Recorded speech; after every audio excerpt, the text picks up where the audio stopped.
Hello সবাইকে, আজকের ব্লগটা এখান থেকেই শুরু করছি। তোমরা পুরো ভিডিওটা দেখতে থাকো। আজকে প্রায় ৮টার সময় আমি আর ভাই গেছিলাম হাওড়া রামকৃষ্ণ ঘাটে।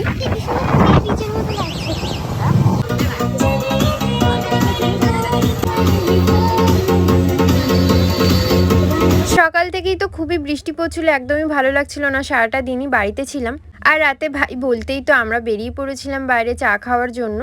এই যে ভাই মাটির ভাঁড়ে নিয়ে চলে এসেছে আজকে স্পেশাল চা। আজকের ওয়েদারটা এতটাই সুন্দর ছিল, গঙ্গার সামনে যতক্ষণ দাঁড়িয়েছিলাম খুবই সুন্দর হাওয়া দিচ্ছিল।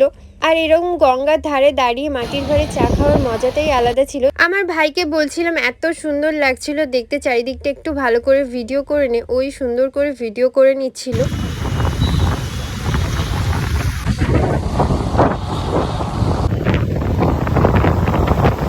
তারপর ওখান থেকে বেরিয়ে ভাবলাম ভূতনাথে যাই, তাই হাওড়া ব্রিজের ওপর দিয়ে যাচ্ছিলাম। আর যখনই ব্রিজের সামনেটা যাই বৃষ্টি শুরু হয়ে গেছিল। এই যে আমরা তো ভূতনাথে চলেও এসেছি। এরপরে চলে গেছিলাম বাবাকে দর্শন করতে। অনেকটাই রাতে এসেছিলাম, ভাবছিলাম মন্দির খোলা থাকবে কিনা, কিন্তু তখন গিয়ে দেখি যে পুজো হচ্ছিল।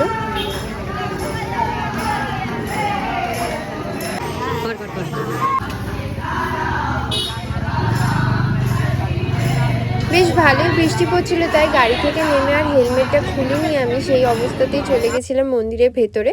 ওখান থেকে বেরিয়ে চলে গেছিলাম উত্তরপাড়াতে। বাড়ির সবার জন্য এক চিকেন রোল আর চাউমিন নেব তাই। আর আমার সব জায়গায় চাউমিন খেতে ভালো লাগে না, তাই জন্য আমি কিছু কিছু দোকানই ঠিক করে রেখেছি, সেখান থেকেই কিনে নিই। ওখান থেকে যখন বেরোই তখন প্রায় 10:30 বাজে, আর বাড়িতে এসে ফ্রেশ হতে হতে 11টা বেজে গেছিলো। এসেই তো খেয়ে নিয়েছিলাম আমি।